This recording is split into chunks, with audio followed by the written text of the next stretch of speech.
Let's make this cute little tissue box cover. It is super fun and super easy to make. It is only about 4 rows that repeat each other over and over again, one of them being an increasing row. And it's super fun to make, adding these little pom-poms to it, which you can add whatever you like to this tissue box cover to make and decorate your tree. And then of course you have your star on the top, which obviously you could even make it into an angel. The tissues come out from the top like a flare around your star or as an angel, right? You don't even have to add a star if you don't like to. And right down here is the tissue box. I'm only going to show you the part of it that is repeating, right? The beginning of the tree, and then you just keep on going. So let me show you what you need and what to do in order to get started. Here we go.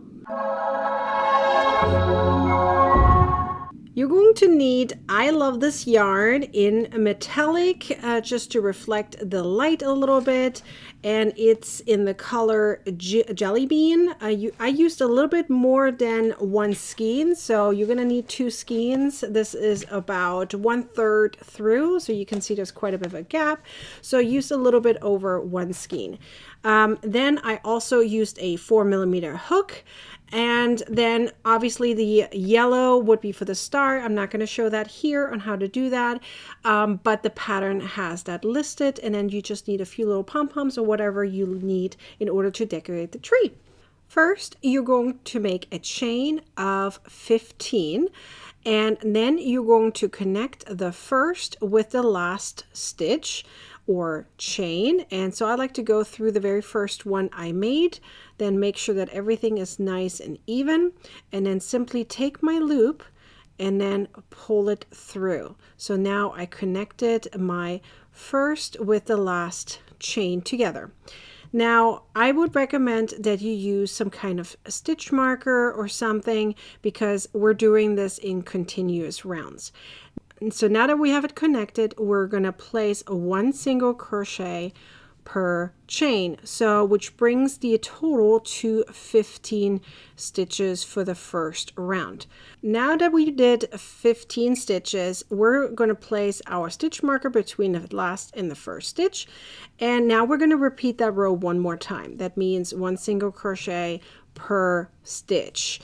So the very first 2 rounds are just single crochet stitches. Now in the next round, we're going to start splitting up our rounds. So I'm going to call the front loop the A round, and then the back loop is the B round, because we're going to first work on the front loop, and then afterwards we're going to work on the back loop. So let me show you how that actually looks like. So when we're doing the front loop only, we're going to place 1 single crochet in the first stitch. Then we're going to skip 1 stitch, and then in the next one, all in the front loop, the entire row's front loop, you're going to place 7 double crochets all in that same stitch. So it's going to create a shell. So that's 2, 3, 4, 5, and 6. And 1 more to finish it. So there we go. We have 7 double crochets in the same stitch.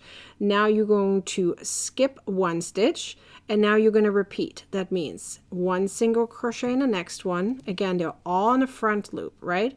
And skip a stitch, and then again 7 double crochets all in the same stitch. So you're going to do that all the way through the end. So now that I finished this round, so I do want to point out the fact that for this pattern, sometimes you're going to finish on a single crochet, sometimes you're going to finish on the shell. Doesn't matter, each round might be different because of the multiple numbers that we have per round, and we're increasing in between. So sometimes you may stop early in that repeat and sometimes not. So it's okay, it's not a big deal. That's why it's a tree. We're going to have different patterns throughout. So now that we finished the A round for the specific around here, we're going to move our stitch marker so we know exactly where we are, and now we're going to work on the back loop. So you kind of have to look, where is your first single crochet? It's right here. So my back loop is literally right behind it. So what I like to do is put my finger right on it so I know exactly where my back loop is that I left off. So right here is my back loop. So in that, you're going to place 1 single crochet all the way around. That means round B is literally all single crochets. That includes the skipped stitches. Okay, so go all the way around, placing 1 single crochet per back loop that we left over in the previous round. Okay, so now that we've finished, we're now doing our very first increasing round. And this is where the actual repeats are happening. So we're going to have 3 rows or rounds that you repeat over and over again. So starting at this point. So the very first one is now here an increase. That means we're going to place our first single crochet right here, which is the very first single crochet that you made in the back loop only. And I moved my stitch marker. And then the next one, we're going to do an increase. And that goes through both loops, by the way. We only have one round where we don't go through both loops. So here I'm doing 1 single crochet, and then the next stitch is an increase. So 2 single crochets. And I do that all the way around. Now that we went all the way around, you're going to do 1 round of just single crochets. Okay, so 1 single crochet per stitch, and you're going to do that all the way around. So this is now the second round of that repeat of 3 rounds. So we have now, here is the increasing round, here's the round of just 1 single crochet per stitch, and now we're going to split up our round again into A and B. So A is the front loop and B is the back loop.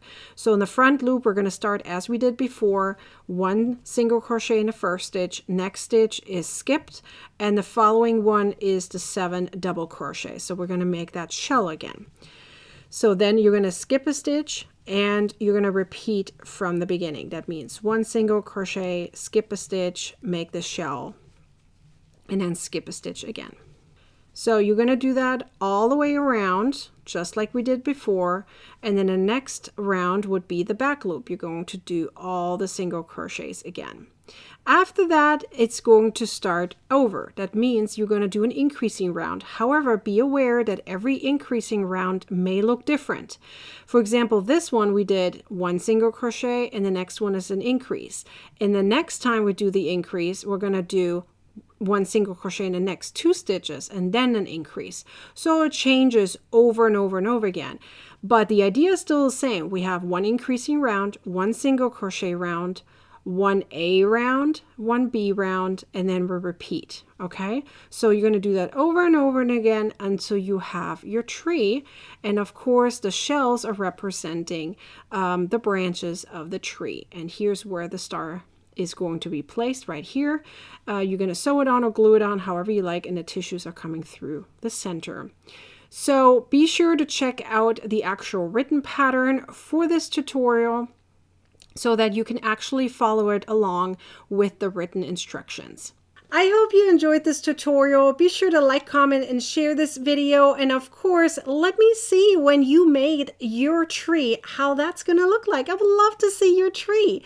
So be sure to join my group. My Facebook group is called Crocheting with Nikki. There's a link down below in the description. Just like the pattern, it has a link there as well. If you love tissue boxes, then you may want to check out my tissue box cover ebook because it has 20 crochet patterns in there, all for square tissue boxes. Super fun ones like an elephant, an owl, Rubik's cubes, calendars, cat and dog, and a pencil, and a gingerbread house. So many different things, all in one at a stellar deal. So go check that out if you want and love tissue boxes. And remember, a tissue box can also be a trash can for your yarn scraps, and as well as a yarn storage for your yarn that you're working while you're on your whip. So if you love that, go check that out. Link is in the description as well. Be sure to also subscribe to my YouTube channel and turn on the bell to get a notification the next time I publish a new video or go live. I hope to see you next time. Until then, bye!